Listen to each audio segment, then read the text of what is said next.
संत रामपाल जी महाराज एक ऐसे महान संत जिन्होंने अपनी सतभक्ति, तत्व ज्ञान, करुणा और सेवा के बल पर समाज में नई मिसाल कायम की है। संत रामपाल जी महाराज की अगुवाई में उनके सभी सतलोक आश्रमों से समाज कल्याण के अद्भुत कार्यों ने समाज को सुनहरे भविष्य की एक नई उम्मीद दिखाई है। संत रामपाल जी महाराज से नाम दीक्षा लेने के बाद लाखों लोगों की लाइलाज बीमारियां जैसे कैंसर, एड्स आदि ठीक हुई। संत जी के ज्ञान से प्रेरित होकर उनके अनुयायियों ने लाखों यूनिट रक्तदान किया। संत जी ने लाखों बहन बेटियों का दहेज मुक्त विवाह करवाया।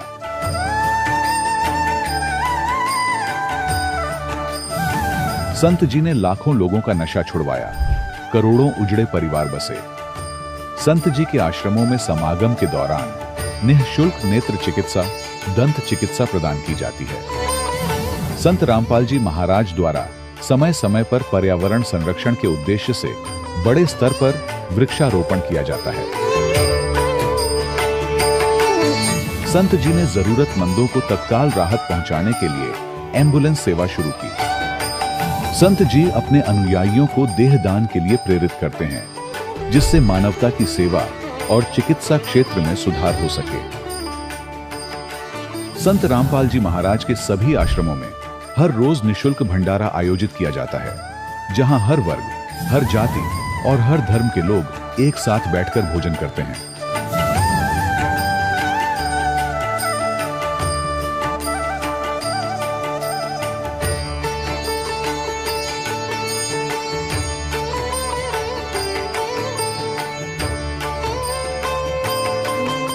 संत रामपाल जी महाराज की अन्नपूर्णा मुहिम ने गरीब और बेसहारा लोगों के जीवन में एक नई ऊर्जा और उम्मीद को जन्म दिया है। घर घर खाद्य सामग्री और जरूरी मदद पहुंचाकर संत रामपाल जी महाराज ने लोगों को दुख और मजबूरी से लड़ने की ताकत प्रदान की है।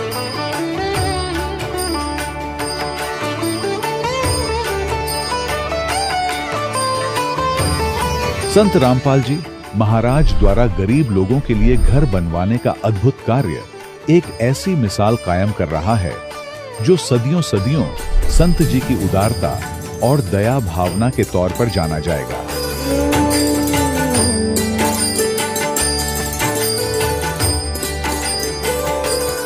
संत रामपाल जी महाराज के आश्रम में हजारों बुजुर्गों को सम्मान और प्यार के साथ जीवन जीने का अवसर मिलता है। उनके खाने, रहने और स्वास्थ्य की पूरी जिम्मेदारी संत रामपाल जी महाराज उठाते हैं। अनाथ बच्चों के लिए संत रामपाल जी महाराज के सभी आश्रम किसी वरदान से कम नहीं। यहाँ उन्हें शिक्षा, संस्कार और भविष्य के लिए बेहतर अवसर प्रदान किए जाते हैं। चाहे बाढ़ हो, भूकंप या महामारी, संत रामपाल जी महाराज और उनके अनुयायी हमेशा ही जरूरतमंदों के लिए सबसे आगे खड़े रहते हैं। कोविड महामारी के दौरान संत रामपाल जी महाराज के आश्रमों से करोड़ों लोगों के लिए भोजन, दवाइयां और जीवन रक्षक सामग्रियां उपलब्ध कराई गई। चाहे गरीब की मदद हो या किसी शोषित और पीड़ित वर्ग के हक और सम्मान की लड़ाई, संत रामपाल जी महाराज ने हमेशा ही उनकी दबी आवाज को सरकारों तक पहुंचाया है और उन्हें उचित न्याय दिलवाने में अहम भूमिका अदा की है। समाज में आध्यात्मिक और सामाजिक मूल्यों के प्रति जागरूकता लाने में संत रामपाल जी महाराज हर कदम पर मानवता के सच्चे सेवक साबित हुए हैं। संत रामपाल जी महाराज का जीवन हमें सिखाता है कि सच्ची सेवा वही है जो निस्वार्थ भाव से की जाए। आइए हम भी इस महान सेवा के कार्य में इस महान संत से जुड़ें और संत रामपाल जी महाराज से नाम दीक्षा लेकर अपने जीवन को धन्य बनाएं।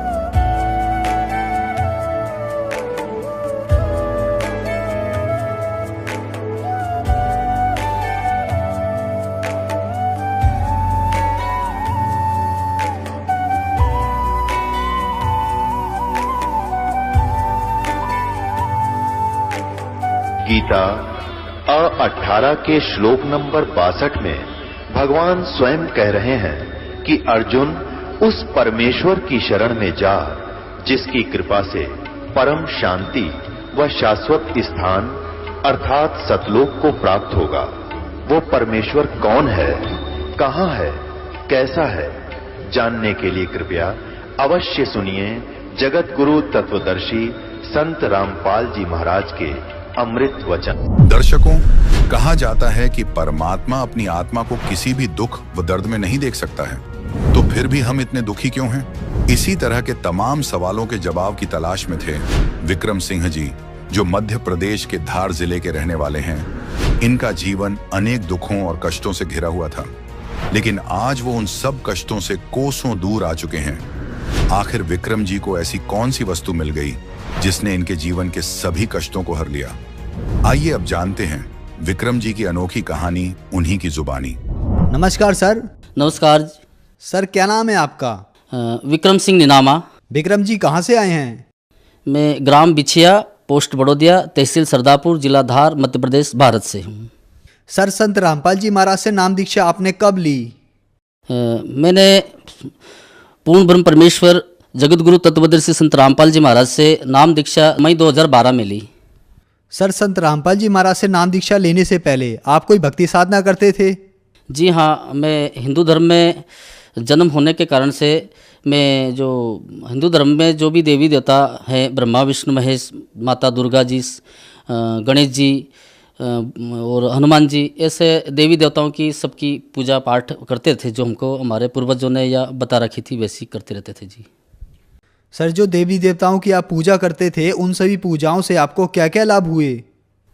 उन पूजाओं से मेरे को कोई ख़ास लाभ नहीं हुआ। और उसके पहले मैं आपको थोड़ा बताना चाहूँगा कि मैं एक गुरु जी है जिनका नाम है गलाराम जी, उनके 1 लाख करीब शीशे 1998 से मैं उनसे भी नाम लिया था। और उनसे मैं 1998 से लगा के जब परमात्मा संत रामपाल जी महाराज के शरण में नहीं आया, जब तक उनकी साधना उन्होंने बताई वैसी करता था, तो उनसे मेरे को ऐसा कोई लाभ नहीं हुआ। और देवी देवताओं की भक्ति करते करते मेरी माता जी, जो मैं बचपन से देखता था, वो हमेशा बीमार रहा करती थी। ये दास संत रामपाल जी महाराज जी के शरण में नहीं आया, उसके पहले तक वो बहुत बीमार रहती थी। मेरा भाई, हम 2 भाई हैं, मेरा छोटा भाई है, वो बहुत दारू पीता था। घर में अनाज हो या आटा हो खाने का, वो भी घर में से ले जा करके दारू वालों को दे करके पी जाता था। यहाँ तक कि सब्जी वगैरह हो, खेती बाड़ी में सब्जी, पैसे नहीं रहते थे, सब्जी या लकड़ी है, कोई भी घर में सामान जो है वो निकाल करके दारू वाले क्या दे करके पी जाता था। इतनी वो झगड़ा भी करता था, बहुत गलत गलत बोलता रहता था। फ़ायदा तो नहीं हुआ, उल्टा तकलीफ में रहते थे, बहुत घर में कलह रहती थी। तो सर, देवी देवताओं की भक्ति करने से आपको बहुत सारी हानियों को उठाना पड़ा, तो आप संत रामपाल जी महाराज की शरण में कैसे आए? सर जी, रामपाल जी महाराज की शरण में ऐसी तकलीफ़ें बहुत ज़्यादा हो गई थी। मेरे को भूत प्रेत बाधा से मेरे को यहाँ गले में दबा दिया था, तो मेरे को लग गया था कि मैं अब ज़्यादा दिन मेरी आयु नहीं है, मैं आगे जाके मर जाऊंगा। क्योंकि मैं बोलता था तो 2-4 शब्द बोलने के बाद मेरी ज़ुबान चिपक जाती थी और चेहरा काला कट हो गया था। तो मेरे को ऐसा आभास हो गया था कि मैं अब ज़्यादा दिन का मेहमान नहीं हूँ, शायद मेरा टिकट कट गया है, ऐसा मेरे को लगता था। पहले एक गुरु कर रखा था, उनका एक शिष्य था गुरु भाई का, तो वो हम मिलते रहते थे, तो वो हमारे घर आया जाया करता था। तो मैंने कहा कि भगत जी, ये अपनी बेटी है, इनकी शादी करनी है। तो मैंने कहा एक लड़का को देखना, पढ़ा लिखा और भगत हो, दारू पानी नहीं पिए, ऐसा तो बढ़िया रहेगा। तो क्या ठीक है, मैं देख के अपन को बताऊंगा यूँ करके। तो उन्होंने कहा बाप जी आप यूँ करो कि आप वहाँ जाओ, आप भी तबीयत ठीक नहीं है ना, अपने जो गुरु जी हमारे पुराने बना रखे वो भी ठीक नहीं है, तो कि वो वहाँ जा रहे हैं तो आप भी जाओ। मैंने कहा, तो उन्होंने कहा कि इधर दिल्ली से आगे पंजाब है, वहाँ कोई आश्रम है और साधु है, वहाँ वो जा रहे हैं और आप भी जाओ यूँ करके। तो हमारे गुरु जी के साथ में हम हरियाणा बरवाड़ा जिला हिसार गए संत रामपाल जी महाराज की शरण में, और वहाँ जाकर के हमने नाम उपदेश लिया। सर, संत रामपाल जी महाराज से आपने नाम उपदेश लिया, तो क्या वहाँ जाकर आपको कोई लाभ प्राप्त हुए? जी सर जी, मेरे को वहाँ जाने के बाद में हमने नाम फार्म भरवाया। हमारे जो पहले गुरु थे वो भी बहुत ज़्यादा बीमार थे, लकवे में आया था, उनकी भी जीवान में अटक रही थी, वो बोल नहीं पाते थे। उन्होंने नाम लिया, उनके साथ में मैंने भी नाम लिया। नाम लेने के बाद में एक दिन एक रात हम रहे। उस समय तो मेरे को ज़्यादा समझ में नहीं आ रहा था क्या है क्या नहीं, क्योंकि मेरी तबीयत बहुत ज़्यादा ख़राब हो रही थी। तो पर सवेरे जब हम वहाँ से, हमारे वो जो पुराने गुरु थे वो भी थे साथ में, तो वो तो उनकी उम्र है करीब उस समय 98 99 या 100 साल की थी, अभी 107-5 साल की हो गई है। तो वो बार बार हमको कहे कि चलो चलो यूँ करके, तो हम एक दिन एक रात वहाँ रुके। जब हम वापस नाम लेने के बाद में वहाँ से सवेरे निकलने लगे, तो मैंने, मेरे पास एक कपड़े जोड़ वगैरह थे, झोला था, वो उठा करके हम ऐसे प्रणाम करके आश्रम में से निकलने लगे। तो जैसे मैंने 1-2 कदम रखा और परमात्मा पूर्ण ब्रह्म परमेश्वर कबीर साहब संत रामपाल जी महाराज का गुरु गोविंद जी वाला ऐसा बड़ी बड़ी फोटो लगी, उनके तरफ मैंने ऐसे देखते हुए प्रणाम करके और 1-2 कदम रखा था, वो झोला टांगा, और जैसे मेरे को लगा 1-2 कदम रखे कि मेरे शरीर पर कोई बहुत करोड़ों टन वजन रखा है, बड़े बड़े पहाड़ जैसा हमारे कर्मों का बोझ है, वो ऐसे हमारे शरीर से हटा करके अलग रख दिया, और शरीर में से आवाज़ आई, और मेरा चेहरा जो काला कट था वो एकदम से कभी बीमारी नहीं रहा जीवन में, ऐसा हो गया मेरा। तो उसी समय मेरे को वो सारी जो बीमारी मेरी थी वो ख़त्म हो गई थी। उसके बाद मैं दूसरी बार मैं वहाँ से आ गया, और आने के बाद में फिर मैं दूसरे और जो अनुपदेशी भाई बहन थे हमारे मिलने जुलने वाले, या मेरे माताराम जो बीमार हमेशा रहती थी, मेरा भाई दारू पी के बहुत झगड़ा करता था, घर में कोई सामान नहीं रहने देता था, सारा बेच देता था, हम भी बहुत सारी कर्ज में डूबे हुए थे, कई तरह की घर में हमारे खेती बाड़ी जो भी थी छोटी बड़ी, उसमें पकता ही नहीं था। मतलब संत रामपाल जी महाराज की शरण में नहीं आए उसके पहले वो खेती करते थे, उसमें 1.5-2 बीघा जमीन में 5 कुंटल अनाज गेहूं पकता था, आज उसी में 15 से 20 कुंटल गेहूं पकता है। तो ये हमारे को लाभ हुआ। मेरी माता जी को जब हम घर से ले जा करके, हम रहते हैं सरदारपुर, और सरदारपुर से रतलाम बस में उतरे 5 बजे, और जैसे उतरे और मेरी माता जी को पेशाब की तरफ खून चालू हो गया, और थोड़ी देर मेरे को बताया नहीं कि मेरे को ऐसा हो गया, तो बैठे रहे। दूसरे जो थे हमारे साथ में वाले रेलवे स्टेशन से निकल के, मैंने थोड़ी देर से पूछा माता जी को क्यों, बहन वगैरह साथ में थी, चलो अपने को चलना है जल्दी। हमारी बहन ने कहा कि हमारी अपनी माता जी को खून चालू हो गया है पेशाब तरफ, तो अब अपन जा नहीं पाएंगे। मेरे को मालूम था कि मैं मृत्यु की कगार पर था, और संत रामपाल जी महाराज की दया से मैं बढ़िया हो गया था, तो मेरे को पूरा भरोसा था। तो ऐसे करके माता जी को और हमारे भाई वगैरह सब साथ में लेकर के मैं हरियाणा संत रामपाल जी महाराज की शरण में पहुंचे, और वहाँ माता जी को और हमारे भाई को सब ने नाम लिया। मेरे साथ में 35 जो अनुपदेशी थे सब ने नाम लिया। 3 दिन का सत्संग सुना, और 3 दिन का सत्संग सुनने के बाद में जब हम आश्रम से बाहर निकले, तो उनको सारी जो बीमारी पहले बचपन से रहती थी, मैंने देखा था, वो सारी बीमारी ठीक हुई। मेरा भाई ने जो नाम ले लिया मालिक से, परमात्मा संत रामपाल जी महाराज से, तो उसको पूरे शरीर में बड़े बड़े घाव हो गए थे, और खून ऑटोमेटिक निकलता था। डॉक्टर ने बोल दिया था कि इसको एड्स से है, कोई अलग कई तरह की बीमारी बताते थे, और बहुत दारू पीता था। वो तो नाम ले लिया था। नाम लेने के बाद 3 दिन का सत्संग सुना परमात्मा का, संत रामपाल जी महाराज का, तो 3 दिन में कभी जैसे उसके सारे खुजली के बड़े बड़े दाग हो गए थे, खुजली खूब चलती थी, वो सब बढ़िया हो गया। और दारू उसने आज तक वो बढ़िया, मतलब दारू सब छोड़ दिया उसने। अगस्त 2013 में मेरी बहन का एक्सीडेंट हो गया था, बाजार करने गई थी, वापस आते वक्त उसका बहुत भयानक एक्सीडेंट हो गया, जिसमें उसका चेहरा पूरा छिला गया था, नाक कट गया था, होंठ जीवान सब कट गया था। मेरे को पता लगा कि बहन का एक्सीडेंट हो गया, तो मैं घर इसके देखने गया, तो इसका चेहरा देख करके मैं बड़ा दंग रह गया। अपन इसको देख नहीं सके, ऐसी हालत हो गई। तो मैंने कहा कि बहन, तो मैं अपने गुरुजी से नाम ले रखा है, तो बढ़िया वहाँ हो जाता है, कैसी भी भयानक समस्या हो या भी मौत आती हो तो भी अपनी टल जाती है। तो मैंने कहा अब तेरा तो जीवन में दुख का पहाड़ टूट गया, क्योंकि जिनके शकल सूरत अच्छी हो उसी को घरवाले पसंद न, दुनिया देखे नहीं तो चेहरा पूरा ख़राब हो जाए तो कोई उसको घरवाले भी पसंद नहीं करे। तो मैंने अपने मन में सोचा, इसको बोला भी सही। तो मैंने कहा चल यूँ कर, अपने संत रामपाल जी महाराज के शरण में नाम लेकर के न दंडवत प्रणाम करना और नाम ले ले, अपने मन के बात रखना कि भाई मेरे को परमात्मा संत रामपाल जी महाराज ठीक कर देना, ऐसा बोल देना तो अपने मन की बात। ऐसे मैंने अपनी बहन को कहा और मैं उनके घर से फिर अपने घर आने के लिए एक भगत जी को बोला कि मैंने एक भगत जी अपनी बहन को एक्सीडेंट हो गया, चेहरा पूरा छिला गया, खराब हो गया है, तो क्या करें। तो उन्होंने कहा कि भगत जी यूँ करो, परमात्मा संत रामपाल जी महाराज को आश्रम पर फ़ोन लगा के अरदास लगा दो, यूँ करके कहा। तो मैंने वहाँ पर अरदास लगाई तो परमात्मा संत रामपाल जी महाराज का आदेश हुआ कि मालिक रजा करेंगे, बेटी को कहना कि नियम मर्यादा मेरे और आश्रम पर आके नाम ले ले। जब एक्सीडेंट हो गया था 2-3 रोज पहले की बात थी, तो उसको डॉक्टर ड्रेसिंग करते थे और रोज उसको नींद नहीं आती थी, क्यों पूरे शरीर चेहरे पर चमड़ियाँ सब निकल गई थी, कट फट गई थी, जुबान होंठ नाक सब, वो बोल भी नहीं पाती थी। उस दिन जैसे हमने अरदास लगाई परमात्मा संत रामपाल जी महाराज को और उसको बोला था नियम में ऐसा दंडवत प्रणाम कर लेना, तो रात भर उसको नींद अच्छी आई। सवेरे उसका फ़ोन आया बहन का कि भाई मैं जैसा मेरे को बताया था ऐसा करा, और रात भर मेरे को नींद अच्छी आई। सवेरे उठ करके मैंने हाथ से यूँ देखा तो मेरे वो सब घाव ठीक हो गया, और कांच में देखा तो सब बढ़िया हो गया। मेरी बहन मेरे साथ आई हुई है, वो संत रामपाल जी महाराज की कृपा से वो एकदम ठीक है, उनका चेहरा आप देख सकते हैं। सर नमस्कार जी। नमस्ते सत साहेब। क्या नाम है जी आपका? सपना। जो आपके भाई ने बताया कि आपका चेहरा खराब हो गया था एक्सीडेंट में, वो कैसे ठीक हुआ और क्या यह बात सच्ची है जो आपके भाई ने बताई? सही है सर, बिल्कुल सही है। संत रामपाल जी महाराज की शरण में जाने से ठीक हुआ। सर आपने बताया कि आपको बहुत सारे लाभ संत रामपाल जी महाराज से नाम दीक्षा लेने के बाद हुए, तो जो लोग आज आपको देख रहे हैं आप उन्हें क्या संदेश देना चाहते हैं? जो लोग इस दास को देख रहे हैं उन सबसे मैं प्रार्थना करना चाहता हूँ कि पूर्ण परमात्मा संत रामपाल जी महाराज परमेश्वर कबीर साहब के चोले में रूप में आए हुए हैं हम सब जीवों का कल्याण करने के लिए। मैं सबसे प्रार्थना करना चाहता हूँ कि वो संत रामपाल जी महाराज की शरण में सभी आए और नाम दीक्षा लेकर के अपना कल्याण कराए।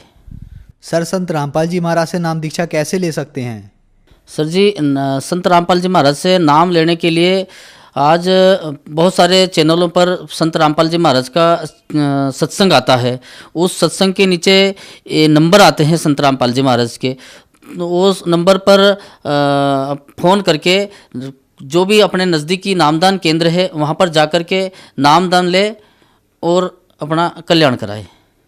धन्यवाद सर। सत साहिब। अभी आपने सुने संत रामपाल जी महाराज से दीक्षा प्राप्त करके सुखी हुए भक्त के अनुभव। अब देखिए जगत गुरु तत्वदर्शी संत रामपाल जी महाराज के मंगल प्रवचन। सरपुरुष ने कहा कि भगवान ये स्थान मेरे लिए कम है, मुझे और स्थान चाहिए अलग से। तब परमात्मा ने कहा ठीक है, अभी तेरा 70 युग तप के बदले में तुझे 21 ब्रह्मांड देता हूं। जैसे एक धनी बाप अपने पुत्र को उसके हिस्से के 21 प्लाट दे दे, ऐसे ये खाली प्लाट दे दिए 21 ब्रह्मांड और कहा जा वो तेरे ब्रह्मांड हैं, क्योंकि सतलोक के अंदर भी असंख्य ब्रह्मांड हैं। ये जाकर के इन 21 ब्रह्मांडों के अंदर लगा सैर सपट्टे करने। तब इसने सोचा इन प्लाटों में कुछ कंस्ट्रक्शन भी हो। इसने फिर से तप शुरू किया, 70 युग फिर तप किया। तो परमात्मा ने पूछा अब क्या चाहता है ज्योत निरंजन? तब इसने कहा पिताजी इसमें कुछ कंस्ट्रक्शन करना चाहता हूं, मुझे कुछ मटेरियल दे दो। तब परमात्मा ने इसको 5 तत्व और 3 गुण दे दिए कि ले बेटा खेल खिलौनों से। तो यहां काफी लंबा प्रकरण है ये, लेकिन हम अपना शॉर्ट में सुनाएंगे। 5 तत्व और 3 गुण लेकर ये पहुंच गया अपने ब्रह्मांडों में। फिर इसने सोचा इसमें रचना भी कर लूंगा। तो रचना जैसे मकान बना लिया तो अकेला कैसे रहूंगा। तो इसने सोचा कि इसके अंदर कुछ जीव भी मेरे साथ रहें, कुछ आत्मा मेरे साथ रहें तब दिल लगे। तब इसने फिर तप शुरू किया। जब 64 युग तक तप किया, परमात्मा ने पूछा कि ज्योत निरंजन, जो तूने चाहा था वो मैंने दे दिया, जो तूने मांगा था, अब और क्या इच्छा है तेरी। तब इसने क्या कहा कि प्रभु, हे भगवान, हे पिताजी, मेरा अकेले का दिल नहीं लगता, यहां मुझे कुछ हंस दे दो, आत्मा दे दो। अपन आत्मा, हम यहां क्यों फंसे इसके काल के जाल में। जब ये तपस्या कर रहा था, एक पैर पे खड़ा हो गए। प्रथम बार जब इसने तपस्या की तो हम सभी जो इसके आसपास के अक्षेत्र के थे, हम सभी के सभी इसके इस नाटक को बड़े गौर से देखने लगे और हम इसकी तरफ आकर्षित हो गए। परमात्मा ने अपने जो तीसरे प्रत्येक लोक के ऊपरले हिस्से में मालिक विराजमान है और वहां से आकाशवाणी कर देते हैं, वो सबको सुनाई देती है। परमात्मा ने आकाशवाणी की कि बच्चों, किसी के क्रियाओं को नहीं देखना चाहिए, अपना मस्त रहो। तुम क्या देख रहे हो, इस ज्योत निरंजन के इस क्रिया को मत देखो, अपना मस्त रहो। हम ऊपर से तो सावधान हो गए पर अंदर की कसक नहीं गई। हम अंदर से इसको बहुत गहराई से स्वीकार कर चुके थे। अंतर्यामी पिता सब जानते हैं। भाव दूसरे शब्दों में ये समझो कि हम अपने पतिव्रता पद से गिर गए और भगवान के दिल से उतर गए, अपने मालिक की, अपने स्वामी की नजरों से हम गिर गए। जब इसने जीव मांगे, आत्मा मांगी काल भगवान ने, तब परमात्मा ने कहा कि देख भाई,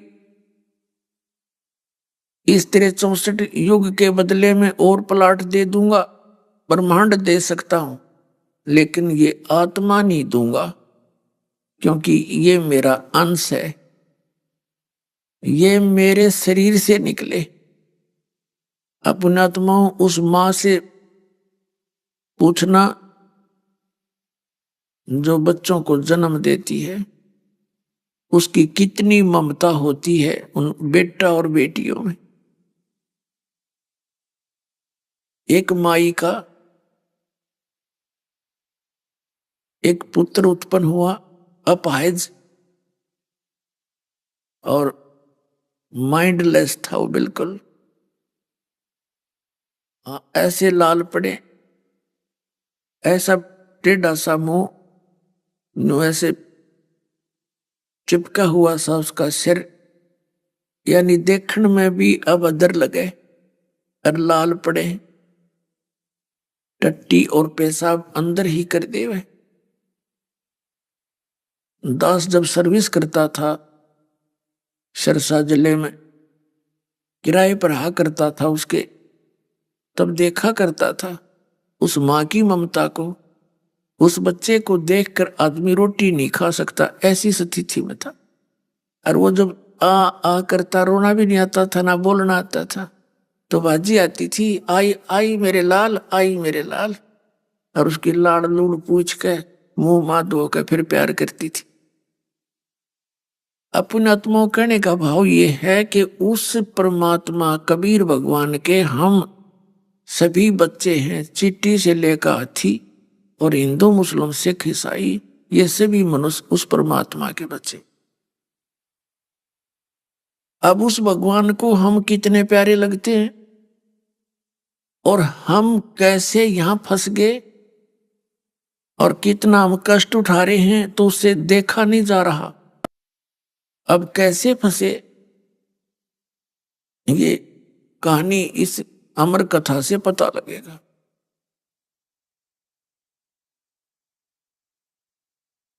तब परमात्मा ने कहा भी देख, ये मेरी आत्मा है, ये मेरा अंश है और ये मेरे हृदय से मुझे प्रिय है, ये नहीं दे सकता मैं तुझे। फिर परमात्मा को ये मालूम था कि हम वहां रहने लायक नहीं रहे। परमात्मा नहीं चाहता था हमें वहां से बाहर निकालना, लेकिन हम उस योग्य नहीं रहे थे। जैसे सेब विक्रेता सेबों को रखता है, वो कितनी महंगी होती हैं, और उनमें से कोई 1, 2, 4 सेब खराब हो जाती है, वो उनको तुरंत उठा लेता है। क्यों उठा लेता है? उनको निकाल देता, फेंक देता कूड़े में, और उनके मंडी के खागड़ खाया करे। फिर उसने सूअर खाते हैं उनको। क्यों फेंक देता है? कि यदि ये अधिक समय तक इसमें रहेगी टोकरी में, ये और सेबों का विनाश कर देंगी। तो परमात्मा ने ये सोच के कि ये थोड़े से एक क्षेत्र में बिजली गिरी है और ये और में भी होगी तो ये मेरे बच्चे घने दुखी हो जाएंगे, इसलिए परमात्मा ने हमें वहां से निकालना उचित समझा। अब सेब विक्रेता का दिल जाने है, वो एक सेब ने कैसे फेंक रहा है, कितनी कॉस्टली होती है, उसको कितनी हानि हो रही है, लेकिन उसकी मजबूरी थी। अब इस दयालु ने ये कहा कि भाई बात सुन ज्योत निरंजन, मैं उनको नहीं भेज सकता तेरे साथ। हाँ, एक बात है, एक शर्त पर भेज सकता हूं, यदि वे सब इच्छा से तेरे साथ जाना चाहते हो तो भेज देंगे। आप जाइए, उनसे पूछ लीजिए। ज्योति निरंजन हमारे पास आया, हम तो पहले ही इसको चाह रहे थे अंदर से। जब ये हमारे पास आया तो हम इसके चारों तरफ मंडरा गए। इसने कहा कि मैंने पिताजी से ऐसे ऐसे 21 ब्रह्मांड प्राप्त किए हैं तप करके, और उनके अंदर ऐसे ऐसे झरने बनाऊंगा, स्वर्ग बनाऊंगा, महास्वर्ग बनाऊंगा, हीरे पन्ने लाल लगाऊंगा, वहां झरने बहेंगे, ऐसे ऐसे। तुम चलोगे मेरे साथ? हम सभी ने कह दिया कि यदि पिताजी आज्ञा दे दे हम तैयार हैं। ज्योति निरंजन ने कहा, पिताजी कुछ आत्माएं मेरे साथ चलने को तैयार हैं। परमात्मा स्वयं आए हमारे पास, हमसे पूछा कि भी बोलो। परमात्मा ने कहा कि मेरे सामने स्वीकृति वो देंगे तब मैं भेजूंगा। अब वो हमारे पास आए, हमसे कहा कि भी जो ज्योति निरंजन के साथ इसके ब्रह्मांडों में जाना चाहते हैं हाथ खड़ा करो, हाथ खड़ा करो। अब हम सारे के सारे नीचे को मुंह करके सन्नाटा छा गया, बोले नहीं। शर्मिंदा हो गए कि पिताजी ने तो पहले कहा था इसकी बकवादें मत देखो, और अब हम कैसे कहें इसके साथ जाएंगे।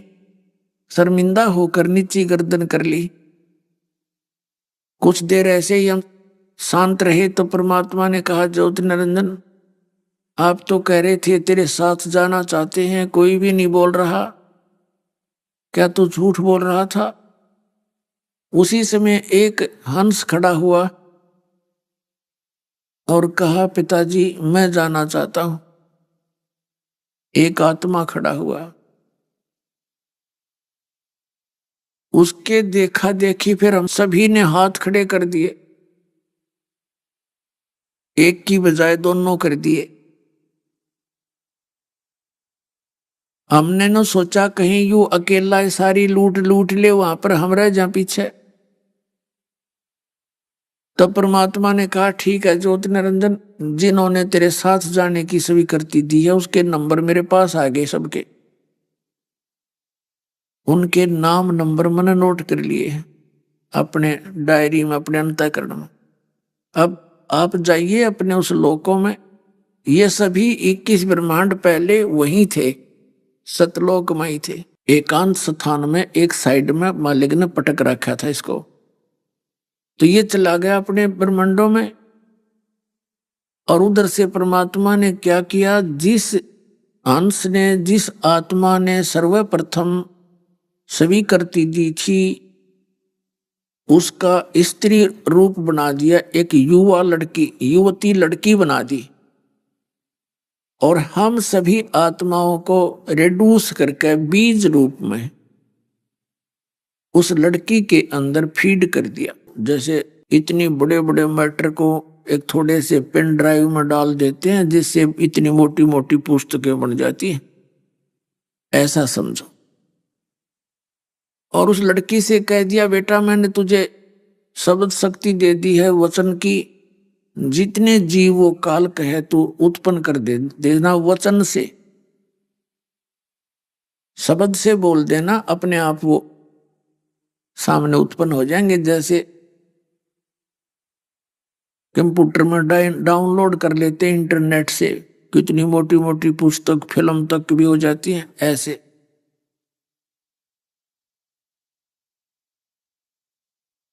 और परमात्मा ने उस लड़की को प्रजनन इंद्रिय नहीं लगाई थी, क्योंकि उनका उद्देश्य था कि वचन से ही ये सृष्टि रचना अच्छा रहेगा, उनमें विकार कम होंगे। और अपने पुत्र सहजदास से कहा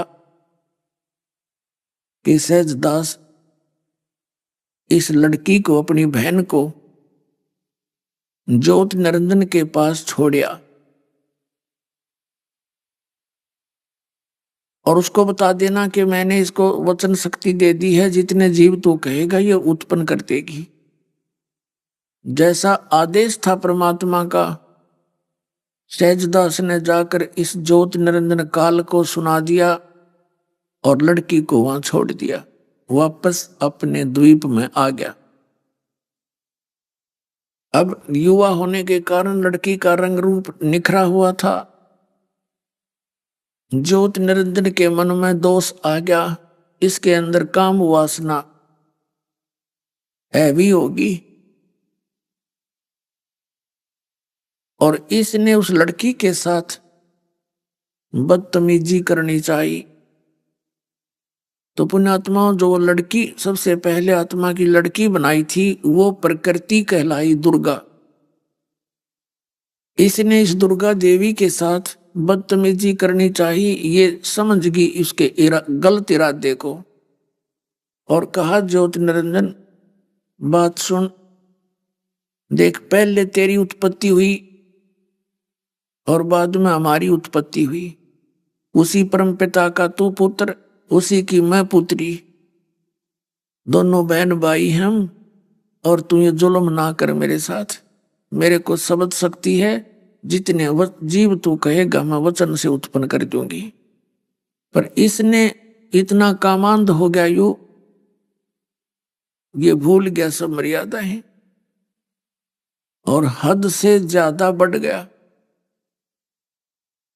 आलिंगन और चुम्बन करने के लिए हाथ फैलाया, मुंह खोल लिया, बिल्कुल लड़की को जकड़ने की चेष्टा की। उसी समय उस लड़की ने, दुर्गा ने सूक्ष्म रूप बनाया और वो उसके मुख के मुंह खोल रखा था और कोई स्थान देखा नहीं अपने बचाव का। उसके मुख के माध्यम से पेट में चली गई और वहां से पुकार किया कि हे परमात्मा मेरी रक्षा करो, मुझे बचाओ परमपिता, मेरे साथ बदतमीजी की और निरंजन ने मुझे खा लिया। परमात्मा अपने पुत्र जोग जीत का रूप बना के, योग संतान उसी को जोग जीत भी कहते, जोग जीत का रूप बना के वहां पहुंच गए और कहा ज्योति निरंजन तूने इस सच्चे लोक की मर्यादा भंग कर दी, अब तू यहां रहने लायक नहीं रहा। लड़की को उसके पेट से निकाल दिया, उसका नाखून से पेट चीर के ऑपरेशन कर दिया और कहा ज्योति निरंजन आज से तेरा, सुन ले वचन परमपिता के, आज से तेरा नाम काल होगा, 1,00,000 जीवों का तो नित आहार करेगा, 1,25,00,000 की उत्पत्ति किया करेगा। 1,00,000 मानव शरीरधारी प्राणियों का के सूक्ष्म शरीर से निकले हुए गंध को तू डेली खावेगा और 1,25,00,000 की उत्पत्ति किया करेगा। आज से तेरा नाम काल होगा और निकल जा यहां से, तुम इस 21 ब्रह्मांड को लेकर निकल जा यहां से और ले जा इस दुर्गा को साथ में। अपने आत्मा वहां इसने बहुत हाथ पैर जोड़े कि भाई साहब मुझे माफ कर दो, पिताजी से मेरी अर्जी लगा दो, मेरे से गलती होगी। परमात्मा ने कहा कि अब तेरे लिए इस लोक में कोई ठिकाना नहीं और तू निकल जा शीघ्र यहां से। इतना कहा था कि 21 ब्रह्मांड विमान की तरह चल पड़े। रास्ते में फिर सहजदास का लोक था।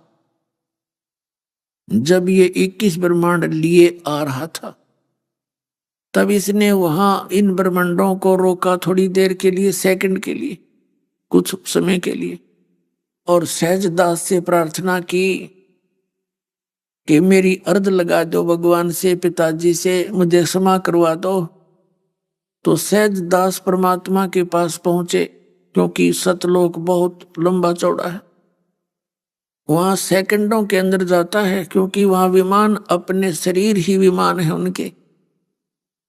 1 सेकंड में वहां परमात्मा के दरबार में सहजदास गया। उसने जाकर कहा, प्रभु आपका एक दास, आपका सेवक ज्योत निरंजन वो अर्जी लगा रहा है, कहता मेरी अक्षमा हो, मुझे यही रख लो। तो परमात्मा ने कहा कि उसको अति शीघ्र यहां से निकाल दे, उसके लिए यहां ठिकाना रहा नहीं। मनसा वाचा कर्मणा, यानी मैं सच्चे मन से, सच्ची आत्मा से कह रहा हूं, सच्चे भाव से, उसको यहां नहीं रखना।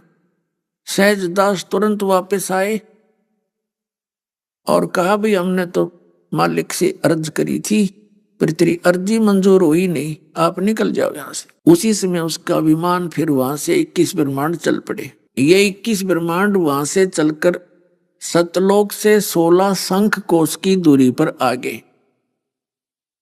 जैसे गिनती है लाख, 10 लाख, करोड़, फिर अरब, खरब, नील, पद्म, शंख, 16 शंख कोश। एक कोश के अंदर लगभग 2.25 किलोमीटर होता है, 1.5-2 किलोमीटर। तो ये सब लगभग 2 किलोमीटर ही होता है। तो कहने का भाव ये है कि सतलोक से इतनी दूरी पर आकर के ये ब्रह्मांड चक्कर काटने लगे 21 के 21। फिर इसने देखा कि मेरे साथ जो होना था हो लिया, पर इन सब जीवों को इतना दुखी कर दूंगा कि वो रोया करेगा सतपुरुष। अब उसने दुर्गा के साथ फिर बद व्यवहार किया। दुर्गा देवी ने प्रार्थना की कि ज्योति निरंजन कुछ अकल ठिकाने ला, मेरे पास वचन शक्ति है और जितने जीव कहेगा मैं उत्पन्न कर दूंगी, और कुछ लज्जा कर, कुछ शर्म कर। देख पहले तो तू मेरा बड़ा भाई, मैं तेरी छोटी बहन, ये कर्म पाप, ये पाप का भागी होगा ये दुष्कर्म तू करके, और दूसरे मैं तेरे पेट से होकर बाहर आई हूं, तेरी बेटी होगी। यानी इस देवी ने अपना हर तरह से संभव कोशिश की कि ये बकवाद ना करे, लेकिन इसने एक नहीं सुनी और ये कहने लगा कि अब मेरा और के बिगाड़ेंगे इससे ज्यादा, मुझे जो सजा मिलनी थी वो मिल गई, अब मनमानी करूंगा। इसने दुर्गा के साथ बहुत ज्यादा यानी बलपूर्वक ये क्रिया की। इसने नख रेखा से, अपने नाखूनों से प्रजनन इंद्री बनाई फिर रति क्रिया की और 3 पुत्रों की उत्पत्ति की। बड़े वाला रजगुण युक्त ब्रह्मा उत्पन्न किया दुर्गा से, और दूसरे नंबर का ये सतोगुण युक्त विष्णु जी को उत्पन्न किया, और तीसरा शंकर जी को तमोगुण युक्त किया। अब यू रजोगुण युक्त, सतोगुण युक्त और तमोगुण युक्त कैसे करता है? इसने एक ब्रह्मलोक, एक ब्रह्मांड के अंदर ऐसा स्थान बना रखा है गुप्त, जो है तो ब्रह्मलोक का ही हिस्सा, लेकिन उसको ऐसे ढंग से बना रखा है, उसके बीच में ऐसा एक सिद्धि शक्ति छोड़ रखी है कि यहाँ के प्राणी, कोई भी ऋषि महर्षि उसके निकट नहीं जा सकता। जैसे लक्ष्मण रेखा खींच देते हैं, ऐसी खींच रखी है, और वहां यही ले जा सकता अपनी मर्जी से, इसकी इच्छा से ही वहां कोई जा सकता है। इसने क्या किया हुआ है, जैसे किसी मकान के अंदर 3 कक्ष हों, 3 रूम्स, और एक कक्ष में चित्र लगे हों अश्लील, और दूसरे में लगे हों साधु संत फकीरों के, और तीसरे में लगे हों सूरवीरों और शहीदों के। तो जब व्यक्ति उन अश्लील चित्रों वाले कक्ष में जाता है, उसकी बुद्धि में मलिनता, वही विचार, वही प्रेरणाएं प्रबल हो जाती हैं जब तक वो वहां रहता है। और जब वो जाता है साधु संत फकीरों महापुरुषों के उन चित्रों को देखता है, उनके चरित्रों को याद, अपने आप उनके पिछले लीलाएं, उनकी महिमा उसके अंतःकरण में घूमना शुरू कर देती है, वैसा ही स्वभाव बन जाता है। और जब वो व्यक्ति जाता है उन सूरवीर शहीदों के लगे हुए चित्रों वाले कक्ष में, तो वहां जाकर के उनकी लीलाओं को याद करके, उन्होंने ऐसी बहादुरी की थी, उन्होंने ऐसा किया था, वो बातें याद करके वैसा ही स्वभाव बन जाता है। इस काल भगवान ने सुनियोजित तरीके से ये सब काम कर रखा है। ये क्या करता है, जब ये प्रथम पुत्र की उत्पत्ति करते हैं दोनों मिलकर, ये शिव और शिवा, शिव कहते हैं इस काल को, जैसे श्री शिव पुराण के अंदर रुद्र संहिता में इसको काल रूपी ब्रह्म कहा है, और दुर्गा को शिवा कहा है, प्रकृति भी कहा है, त्रिदेव जननी भी कहा है। तो ये वहां जब दोनों जने ये वहां होते हैं उस क्षेत्र में, जहां पर इसने उस क्षेत्र को ऐसे ढंग की रचना की है, वहां जाते इनकी ये अपने आप रजोगुणी हो जाते हैं, दोनों का स्वभाव ऐसा हो जाता है। तो वहां ये जो क्रिया करते हैं स्त्री पुरुष संतानों उत्पत्ति के लिए, तो वो पुत्र रजोगुण स्वभाव का हो जाता है, उसको ये अचेत कर देते हैं। बचपन से ही थोड़ी सी जानने योग्य होता है कुछ बातों को, उसी समय इनको कोमा में कर देते हैं अपनी सिद्धि शक्ति से, और परवरिश जारी रखते हैं। फिर ये दूसरे स्थान पर चले जाते हैं जो सतोगुण प्रधान है, वहां पर साधु संत फकीरों के ऐसे चित्र हों, यानी ऐसा स्वभाव बना, ऐसा स्थिति बना रखी है उसकी सिद्धि से।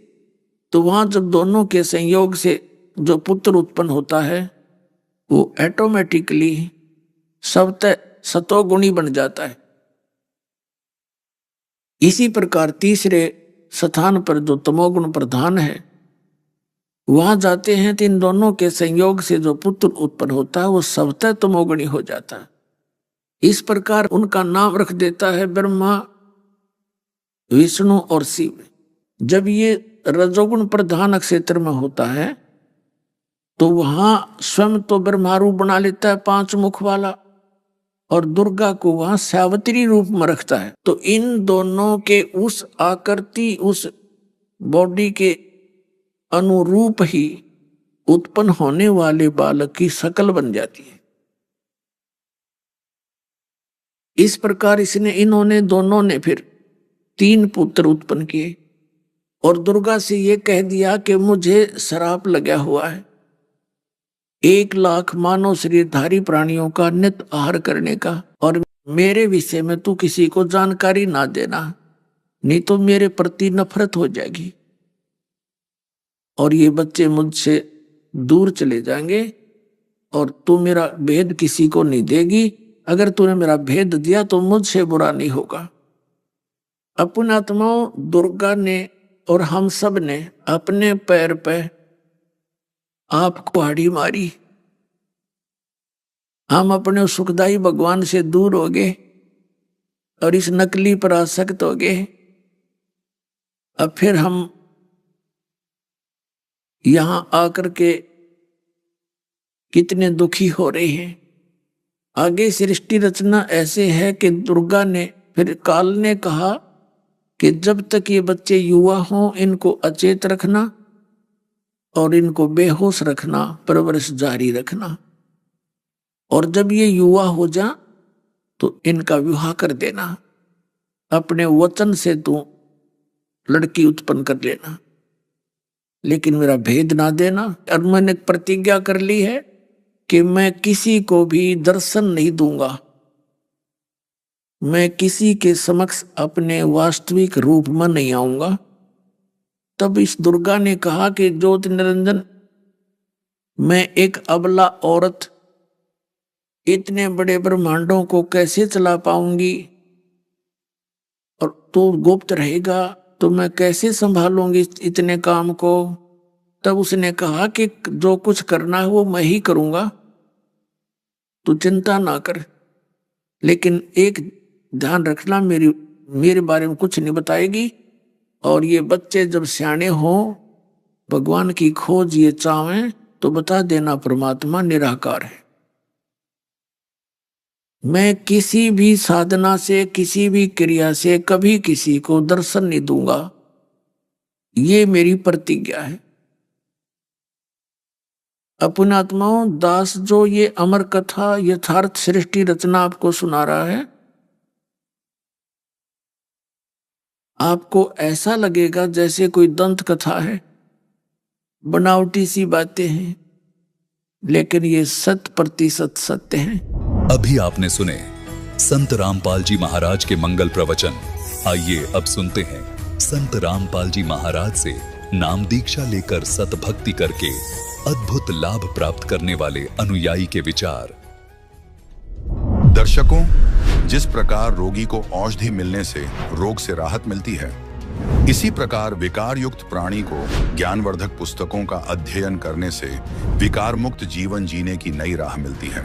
ऐसी ही एक प्रेरणादायक कहानी है कानपुर के अमन जी की, जो पहले पारंपरिक पूजा साधना करने के बावजूद भी बहुत दुखी थे, लेकिन जब से इन्हें अद्भुत पुस्तक ज्ञान गंगा प्राप्त हुई, तब से इनके दुखी जीवन को सुखमय जीवन जीने की नई दिशा मिली है। आपको बता दें कि इसका श्रेय अमन जी पुस्तक के लेखक तत्वदर्शी संत रामपाल जी महाराज जी को दे रहे हैं। अब विचारणीय विषय ये है कि आखिर कैसे एक पुस्तक ने बदल दी अमन जी के जीवन की कहानी। सुनते हैं इन्हीं की अपनी जुबानी। नमस्कार सर। नमस्कार सर। सर क्या नाम है आपका? सर मेरा नाम अमन दास है जी। सर कहाँ के रहने वाले हैं आप? वैसे मैं यूपी कानपुर का रहने वाला हूँ, लेकिन बठिंडा पंजाब में रहता हूँ। सर संत रामपाल जी महाराज से नाम दीक्षा आपने कब ली? 23 जुलाई सन 2012 को संत रामपाल जी महाराज से उपदेश प्राप्त हुआ। सर संत रामपाल जी महाराज से नाम दीक्षा लेने से पहले आप क्या भक्ति साधनाएं करते थे? संत रामपाल जी महाराज जी से उपदेश लेने से पहले भगवान शंकर जी की हम भक्ति उपासना किया करते थे, लेकिन वैसे हम मंदिर मस्जिद में नहीं जाते थे, वैसे ही किसी द्वारा बताई हुई स्तुति किया करते थे, जो सुबह उठने के बाद बैठ के 15-20 मिनट समाधि लगाते थे और शाम को सोने से पहले 15-20 मिनट समाधि लगाया करते थे। सर जैसा कि आपने बताया कि आप भगवान शंकर की स्तुति करते थे, तो उन सब भक्ति साधनाओं को करने से आपको क्या लाभ मिले? सर उन भक्ति साधनाओं से हमें लाभ तो कोई नहीं हुआ और दुगना हम नीचे गिरते चले गए। जैसे कि हम शराब भी पीने लगे थे, गुटखा भी खाते थे, तम्बाकू भी खाते थे और मांस का भी सेवन किया करते थे। और जो हमारे पास बीमारी कुष्ठ रोग हो गया था, जो बचपन से था, और उसको करीब 26-27 वर्ष तक हमने लगातार टेबलेट खाई, जो 25 रुपये की एक टेबलेट आती थी, हफ्ते में एक बार खानी होती थी। उससे भी वो रोग हमारा कभी ठीक नहीं हुआ है और दुगना परेशान ही रहते थे जी। सर, आपको संत रामपाल जी महाराज के बारे में जानकारी कहाँ से मिली? सर, संत रामपाल जी महाराज जी की जानकारी मेरा एक दोस्त था, उसको किसी संत रामपाल जी महाराज जी के शिष्य ने वो पुस्तक का प्रचार कर रहे थे, ज्ञान गंगा पुस्तक का नाम है, उसका प्रचार कर रहे थे, और वो पुस्तक उसने 10 रुपये में ख़रीदी थी। तो उसने बताया कि भाई मेरे पास एक ऐसी पुस्तक है कि आप उसको पढ़ोगे तो बहुत अच्छा उसमें ज्ञान दिया हुआ है। तो मैंने कहा भाई देना, मैं पढ़ूँगा। तो उसने फिर मुझे पुस्तक दी। उस टाइम मेरी ड्यूटी नाइट में थी और वो पुस्तक 2 नाइट में कंटिन्यू पढ़ता रहा। नाइट में ड्यूटी होती थी, दिन में सोता था। और उस पुस्तक को पढ़ने के बाद मुझे ये महसूस हुआ कि भाई पूर्ण ब्रह्म परमात्मा है, लेकिन उस समय मैंने भगवान शंकर को पूर्ण परमात्मा माना था। फिर जी उस पुस्तक को पढ़ने के बाद मेरे मन में एक ऐसी प्रेरणा उठी कि चलो देखते हैं कैसे गुरुजी होते हैं, कैसा आश्रम होता है। 2 महीने बाद ये सारा कुछ हुआ। तो इतनी हमारे अंदर प्रबल प्रेरणा हो गई कि मैं जहाँ पे मैं नौकरी करता था उसके यहाँ पैसे छोड़कर, उसने आधे पैसे दिए, आधे नहीं दिए, और वो पैसे छोड़कर, और एक संत रामपाल जी महाराज जी के शिष्य वो मिल गए थे, उन्होंने मुझे बरवाला जिला हिसार हरियाणा भारत के अंदर है, वहाँ का पता एड्रेस दिया, और उस एड्रेस के माध्यम से मैं संत रामपाल जी महाराज जी के जो बनाया आश्रम बना हुआ है हम वहाँ पहुँचे जी। और फिर उनसे एक दिन तो वैसे में बना रहा आश्रम के अंदर, फिर दूसरे दिन में बाहर आया। तो फिर जब अंदर जाने लगा तो जो वहाँ सेवादार खड़े थे तो उन्होंने कहा भाई कहाँ जा रहे हो? मैं कहा जी मुझे अंदर जाना है। उन्होंने कहा भाई आप अंदर ऐसे नहीं जा सकते हो। मैंने कहा जी कैसे जाना होगा? बोले आपको पहले उपदेश लेना होगा, इसके बाद अंदर जा सकते हो। मैंने कहा जी कोई नहीं, मैं उपदेश ले लूँगा जी। इसके बाद आधा घंटे के बाद सेवादार आए, उन्होंने कहा आप चलो जी आप उपदेश ले लो चल के। फिर वो मुझे अंदर लेके गए और संत रामपाल जी महाराज जी से उपदेश प्राप्त हुआ। सर, संत रामपाल जी महाराज से नाम दीक्षा लेने के बाद आपको क्या लाभ प्राप्त हुए? सर जी, संत रामपाल जी महाराज जी से उपदेश प्राप्त होने के बाद जो हमारे बचपन से कुष्ठ रोग था वो संत रामपाल जी महाराज जी के आशीर्वाद मात्र से ही वो समाप्त हो गया। फिर दूसरा एक रोग अभी पिछले वर्ष सन 2017 में जून के महीने में मेरे पेशाब नली में पथरी थी, और उससे मैं करीब 2-3 दिन में लगातार बहुत परेशान रहा। फिर मेरे मन में प्रेरणा उठी कि चलो किसी डॉक्टर सलाह लेते हैं। तो मैं आश्रम गया, मुंडका आश्रम, और वहाँ पर जाके डॉक्टर हैं तो उनसे मैंने सलाह ली। तो उन्होंने बताया कि भाई आप अल्ट्रासाउंड करवा लो, और ये ऐसे लक्षण पथरी के होते हैं और पथरी ही है, 100% है ये। तो मैंने कहा जी ठीक है जी। लेकिन मेरे मन में ये प्रेरणा उठी कि परमात्मा, हे संत रामपाल जी महाराज जी, आप तो सभी कहते हैं कि आप परमात्मा स्वरूप हो, तो आपसे बड़ा इस पृथ्वी पर क्या पूरे 21 ब्रह्मांड में भी आपसे बड़ा कोई डॉक्टर नहीं है। तो अगर आपके भक्तों का अल्ट्रासाउंड करवाना पड़ गया तो भक्ति किस काम की? और मैंने वहीं संत रामपाल जी महाराज जी को दंडवत प्रणाम किया, और उसके दूसरे दिन फिर मैं वापस आया तो जो डॉक्टर जी थी मैंने उनसे कहा जी आप जी ऐसा करो जी कि मुझे दवा दे दो, मुझे बहुत परेशानी है। तो उन्होंने कहा पहले आप अल्ट्रासाउंड करवाओ, इसके बाद आपको दवा मिलेगी। मैंने कहा नहीं जी मुझे कुछ दवा दे दो, कुछ मुझे राहत मिले।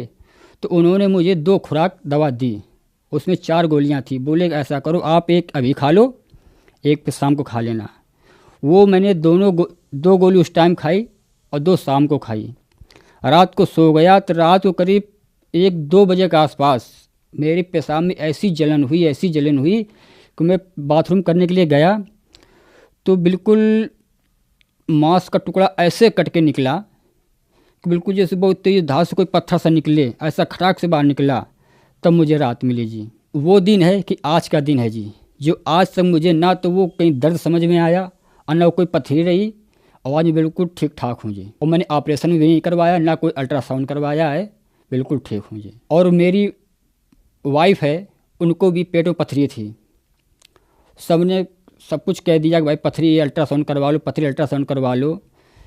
फिर संत रामपाल जी महाराज के पास वो भी गई और उन्होंने भी वही क्रिया की जो संत रामपाल जी महाराज जी बताते हैं। तो उनकी पथरी दूर हो गई। इसके बाद अल्ट्रासाउंड करवाया, उनके कोई भी पेट में कोई बीमारी नहीं निकली। आज भी वो बिल्कुल ठीक ठाक हैं, उनको कोई कमी नहीं है। मेरी पथरी की बीमारी थी, मेरा कुष्ठ रोग था और मेरी पत्नी की भी पेट में पथरी थी। संत रामपाल जी महाराज जी की कृपा से बिल्कुल ठीक हो गई है और आज उनकी कृपा से पूरा परिवार, पूरा घर बहुत कुशल मंगल से रह रहा है। जो मैं नशा करता था, तम्बाकू, बीड़ी और ये शराब, मांस, भांग भी कभी कभी खा लिया करता था, वो उस दिन से आज तक मैंने हाथ नहीं लगाया है, ना ही किसी को ला के दी है और ना ही हाथ लगाया है। क्योंकि संत रामपाल जी महाराज जी बताते हैं कि सतगुरु शरण में आए के आने से आए टले भला, जो मस्तक पे सूली हो सो कांटे में टल जा। तो उनकी कृपा सारा कुछ ये दूर हो गया है। सर, आपने बताया कि आपको कुष्ठ रोग था, आपको पथरी थी, आपने कुष्ठ रोग की दवाई 25 साल तक खाई, लेकिन आपको कोई राहत नहीं मिली। तो फिर संत रामपाल जी महाराज ने आपको ऐसी कौन सी दवाई दी कि आपकी बीमारी आशीर्वाद से ही ठीक हो गई? वो जी संत रामपाल जी महाराज जी के द्वारा बताई गई भक्ति है, सद्भक्ति है, जो वेदों में प्रमाणित, गीता में प्रमाणित है और उन महापुरुषों के द्वारा बताई गई भक्ति है जिन महापुरुषों को कभी परमात्मा मिले हैं।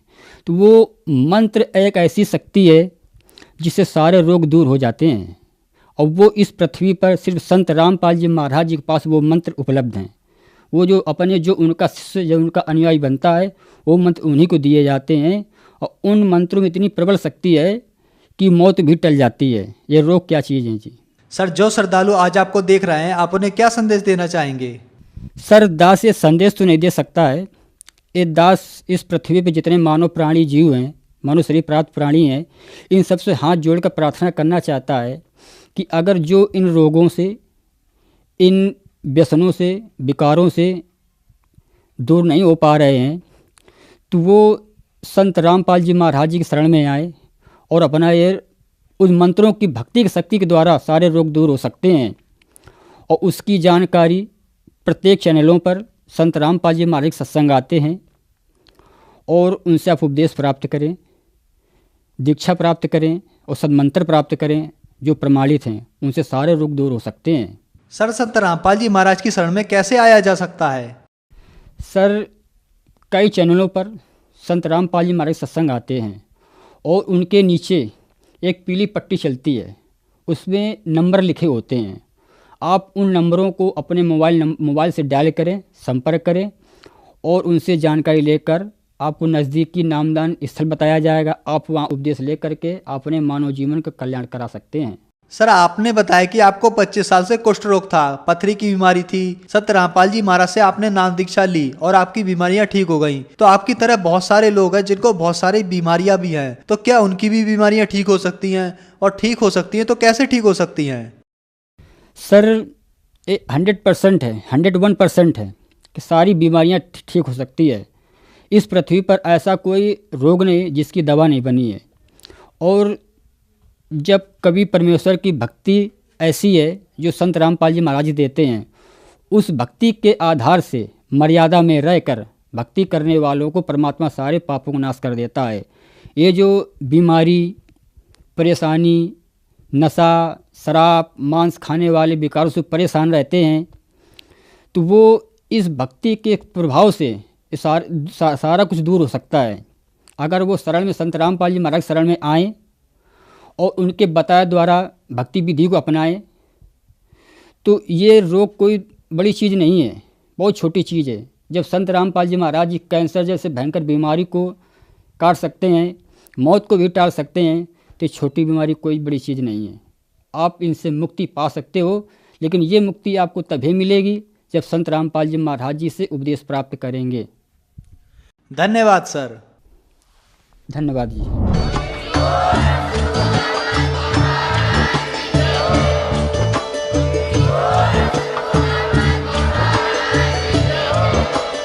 आप सुन रहे थे जगत गुरु तत्वदर्शी संत रामपाल जी महाराज जी के मंगल प्रवचन। अधिक जानकारी के लिए विजिट कीजिए हमारी वेबसाइट www.jagatgururampalji.org। संत रामपाल जी महाराज जी के शुभ आशीर्वाद से पूरे विश्व भर में 500 से भी ज्यादा नाम दीक्षा केंद्र हैं, जिन पर संत रामपाल जी महाराज जी द्वारा ऑनलाइन निःशुल्क नाम दीक्षा दी जा रही है। अपने नजदीकी नाम दीक्षा केंद्र का पता करने के लिए संपर्क करें 8222880541।